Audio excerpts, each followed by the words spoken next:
How you doing, folks? This is Chris Cheney here from The Living End. May the rock be with you. Chris Cheney, welcome to May the Rock be with How you. you doing? Thank you. Thank you very much for coming out today.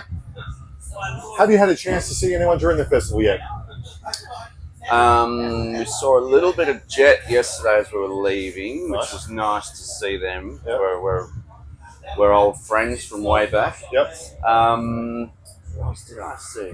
No, I didn't see anyone else. We kind of got in sort of late, and then we did some press, and we played, and then we took off to the airport because we're so scared of like getting delayed flights at this stage. So we're not flying on show day, so we play and then we kind of leave. So Okay. unfortunately, I only saw the local band. Are you in Brisbane tomorrow? Obviously, you're gonna maybe get a chance at Brisbane. Yeah. Or are you going home? Yeah, no. Well, I'm going to hang around. So. Okay, that's the way to do it.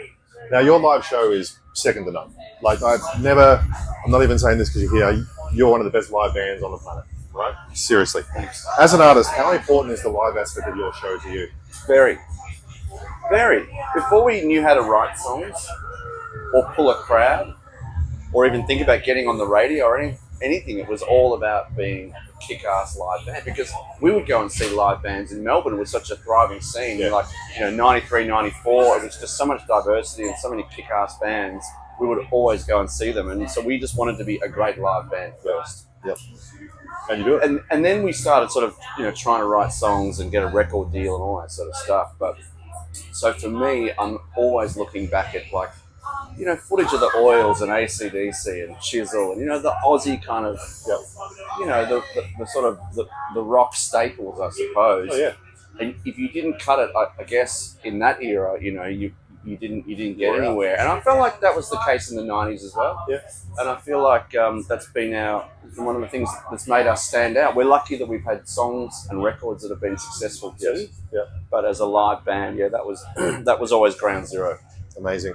And when you're doing a festival set compared to a headline set, there are people that may not know you, don't know how, but they may not. How do you tailor a festival set compared to a headline show? Well, the festival set's a lot shorter for a start. Obviously.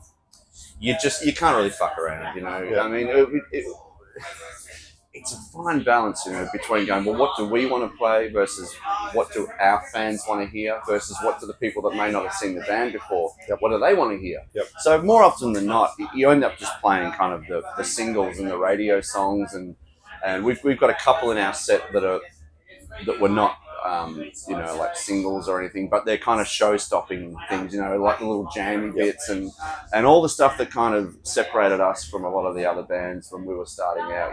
Probably more of that from our rockabilly kind of rootsy sort of background, the country and western kind of influence on the band. Yeah. We find that it's a breath of fresh air to a lot of this sort of audience. The twang, a little bit of a twang. Yeah, a little bit of twang, and we try and sort of we lean on that a little bit because we don't want to come out and just play just a whole lot of heavy stuff to try and fit in with the rest of the band. Yeah. That's not the idea. Yeah. We bring something different. Yeah, I love that. Now, we always get to see you up on stage. You get to see us. What's your favourite thing about looking into the crowd? Man, it was scary yesterday. Yeah. We haven't played, we've been doing like Red Hot Summers and things like that, and one-off festivals, but that felt like what the Big Day Out used to be yesterday. Wow. Exactly the same type of stage, but just that sea of people was really kind of is exciting, but it's daunting, because there's only three of us and there's nowhere to hide. Yes. If something goes down, you're kind of screwed. Yep. But it's so exciting, I mean, we never thought we'd be in a position where we'd be playing on a stage like that and have the audience singing our songs back to us at that level. Yeah. So you just can't. I just shake my head sometimes and just go, this is amazing. Yeah. It's like every dream we had came true. That's what we dreamed of doing. So you gotta love it. You do gotta love it. And what's the weirdest thought that's ever popped in your head while you've been playing? Did I leave the kettle on? No, it wouldn't be the kettle, would it? Because that would turn itself off. Perhaps the oven. There you go. That's so funny. Now, it's been a while since new music from the band. Has there been talk? Has there been any thought about new music? Oh yeah. We've recorded. We recorded. In February this year, we did a bunch of recording, and then we just did some, like 4 days ago, we went to the studio again and recorded 2 more songs, and we're so excited about it. It sounds like it's off the leash. It's like we've made records where we've tried to sort of experiment a bit, and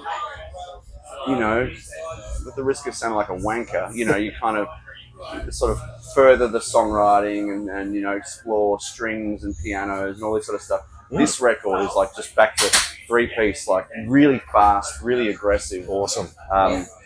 Yeah, it's quite ferocious sounding, the stuff we're doing. So and it's great because I know that's what people want from us. It's just that we've always tried to further our songwriting and do different things. But it feels like now, after doing the 25th anniversary this year of the first record, we need to make that again. You know. I mean, I wouldn't mind an orchestra album with again or something, you know, something different. Oh yeah, I mean, we try and we put a lot of effort into the hooks and the choruses. It's not all just like 3-piece, you know, 3-chord rock and roll. So one day. Now, over 30 years, it can be very easy to say what can change. What's the one thing that's always remained the same about the Living End? The shoes. Yeah, right. Yeah. 30 years old. Yeah. Yeah.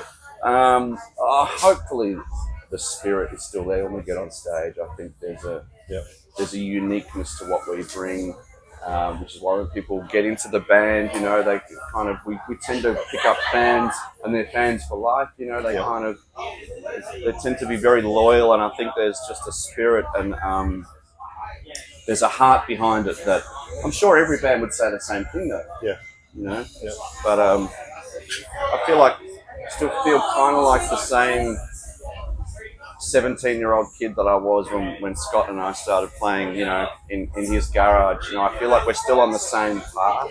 Right. I don't feel that any kind of different. That's awesome. Like, keep doing it, man. You do it well and keep doing it. Thanks. Now, I'm doing this with everyone today because we're at Good Things Festival. Tell me a good thing that happened to you this year. Good thing that happened this year. Well, there's been a few things. Probably being healthy. Yeah, well, I mean, that's good. Like, we like Another that. year above ground is always a great place to start. I moved to Queensland. I moved to Burleigh Heads. I'd had enough of the Melbourne weather, and so I did something radical and just packed everything up and went north. And I'm loving it. So, I'll tell you what, walking along the beach in Burleigh Heads every morning with my dogs, that's a good thing. There you go. We love that. Lastly, what does 2025 look like for the Living End? Busy. Good. Yeah, I think it's going to get really busy. Like we're a bit frustrated because we haven't been doing many shows. Yeah. We've been working on this record, and I've just spent the whole year, probably the last 3 years, really writing songs. And you get to a point where you're like, okay, we've just got to get this record done and get back out there. Yep. But we're doing it in the right order. Good.